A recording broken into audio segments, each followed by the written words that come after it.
Welcome back to the Junius Maltby channel. Good morning. Today we're going to talk about Greece and talk about the lessons that might be applied to Western countries, specifically perhaps the United States, and looking at what's going on in Greece.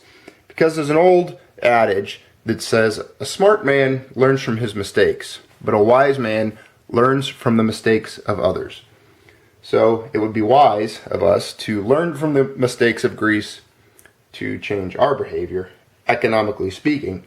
So we'll bust through the headlines here real quick, and as typical style of the Junius Maltby channel, we'll have a conversation, and you guys can join in right down below, popping in the comments, and sharing information as usual.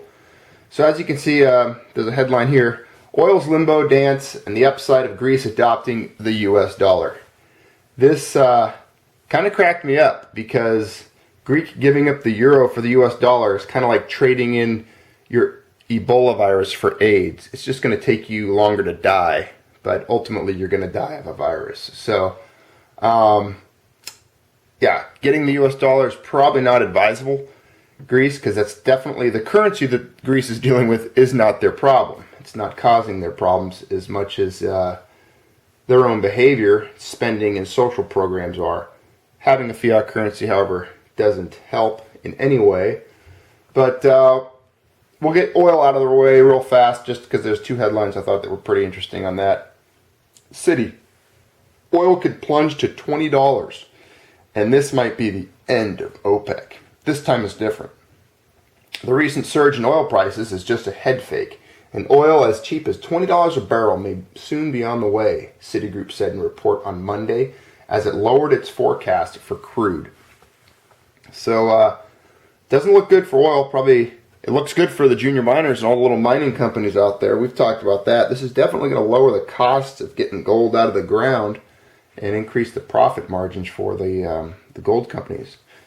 And as we've always mentioned, it's amazing that gold's holding as strong as it is with oil prices plummeting. So let's get straight to Greece. Tons of headlines out there, as you can see. It's been in the news lately. I've kind of been ignoring it because it just doesn't, it's not one of those things that really perks a ton of my interests when there's certain events that take place over there that I think are applicable over here on my side of the pond. Then I'll usually pay a little bit more attention. But we've seen this before. We've been inundated with news about European Union problems, everything from Cyprus to Greece to Portugal to Italy to Spain to Ireland to the Iceland situation. I mean, it's been in the news for the greater half of this decade. So I've kind of gotten, what is that called? They have that saying, disaster fatigue or whatever, where the population gets basically tired of seeing the news when there's a disaster on there. I've got economic catastrophe fatigue, because I just get tired of seeing it all the time. So many countries making the same mistakes over and over and over again. It's just insanity. And it just continues. It's just this long cycle of just people getting ripped off, interest rates, banks, you name it, all the things that we discuss on here. So that's the reason why I haven't seen anything up here yet. I had to build up the energy and and bury my apathy to talk about the Greece situation. So here we are. A lot of headlines for the Greece thing. We're not going to read all of them, but they're testing the Eurozone's firewalls. The headline here about Alan Greenspan, we'll talk about him because he knows so much. He's predicted so many things so accurately in the past. But Alan Greenspan predicts an exit from the euro inevitable. He says only political integration will save the euro.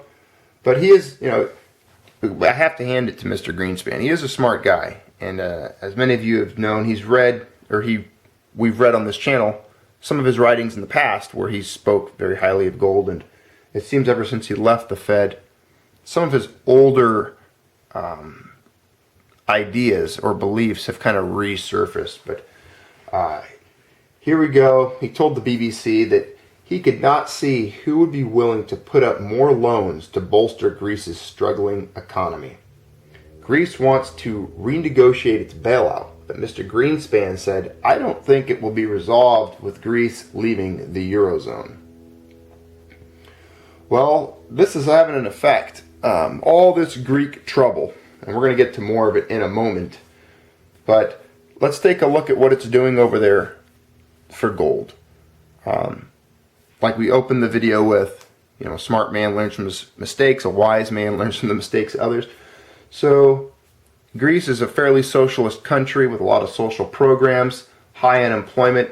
I'll get to the facts. Towards the end of the video, there's a nice little image. It's going to have all the facts of the Greek economy out there for you to look at, a good visual. But what's going on over there? What are people doing to prepare themselves and to kind of bolster their, safety net? Well, it looks like gold prices with silver are rising with the concern on the Greek standoff. And gold and silver futures rose for the first time in 3 sessions as a dispute between Greece's prime minister and international lenders escalated, boosting demand for the precious metals as a haven. And guess what? It's not just internationally that it's bolstering demand. Greece itself. Coin demand. Greek demand for gold coins is rising as investors search for a haven from the country's political turmoil, according to the UK Royal Mint. So, the country's in trouble. There's high unemployment. It's in debt. The currency's faltering. The national bank there is faltering. And so what are people doing? The people, the you and me of Greece, they're buying gold. It's pretty much ingrained in human DNA. And it's just an economic reality. When this kind of stuff happens, when this environment starts to surface, and when the ugly head of economic turmoil begins to rear itself and just devour your economy around you and your community, what do? The human, out of instinct, pretty much goes out and buys gold. It's been proven time and time and time and time again. And it's just because of the properties that we discuss here at length, ad nauseum, regarding gold. And this is a pretty neat little window to look through when you're looking at that article that we talked about yesterday, about gold being worthless and the worst investment in history. Because right now, the Greeks are running to it. It's the only cure for their Ebola, or their AIDS, their economic AIDS. So here's some facts about Greece. Let's take a quick look. So they're buying gold coins. Why? Well, here's some key facts. As a radical left-wing party forms new government, public debt is 316 billion euros, 355 billion US dollars, or 176% of their gross domestic product as of the end of quarter 3 2014. Public deficit, 0.8% of annual GDP as of the end of quarter 3 2014. Unemployment, 25.8%. 25.8% unemployment. Population, 10.8 million. So that's pretty incredible when you think about a population of just 10.8 million and 25.8, basically almost 26% of them are unemployed. And gross domestic product, 2013, 182 billion euros, currently 205 billion US dollars. Bailout loans, they've received 240 billion euros, currently around 270 billion US dollars. Okay, we could read through this if we would like to. It's going to scroll by kind of slow for you, so I'll let you guys read that. But basically, we talked about how Greece was warned. It was on the course to run out of money within weeks. It looks like that's going to happen sometime in March. And I like how he says, we will have liquidity problems in March if taxes don't improve. So they're basically saying we need taxes. They need the people to pay the tax. It's, again, so let me get this straight. forever, people are looking to the government for help. That's how socialist countries typically work. It's the people vote for the government that's going to help them, and everyone relies on the government. The government, the government, the government.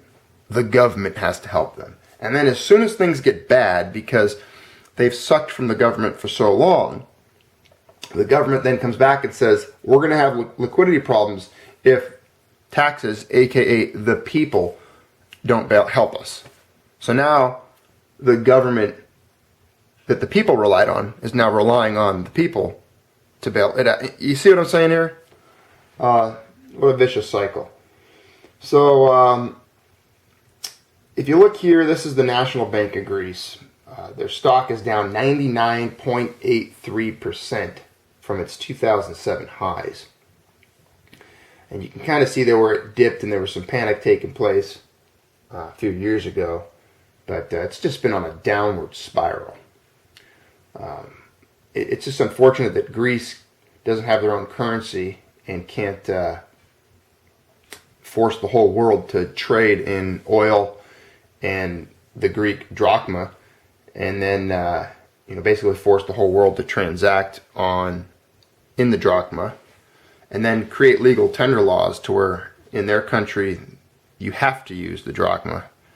And they should just take some lessons from the U.S., make their own little Federal Reserve. They could make the Greek Federal Reserve and just print money out of thin air. I mean, that would solve this entire problem. Right? Right. So Greece GDP and public debt. I have a little graphic for you there. Public debt, it's just, as you can see there, it's on the rise. It's been rising since back in 2008. Probably even before that, if you want a chart that was even longer. I'm sure it's been just constantly in the uptrend.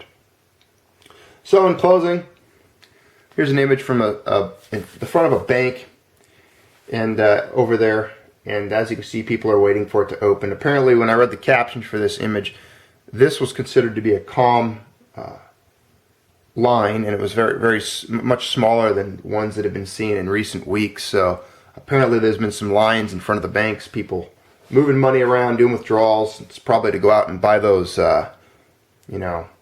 worthless gold coins, the worst investment that's going to be worth zero one day. So they're probably cashing in their euros to go buy worthless gold for some reason. But they might learn to regret it. Who knows? Or, if the gold ends up being quite a bit over there, it might be the best financial decision these people have ever made, right? So, all right, we've talked about Greece. Now we don't have to talk about it again for a while. We got it out of the way. But we'll see where it goes. Keep your eye on it. Try to take some lessons from it. And, consider what's happening over there as it might apply to the United States, the rest of the Euro, to England.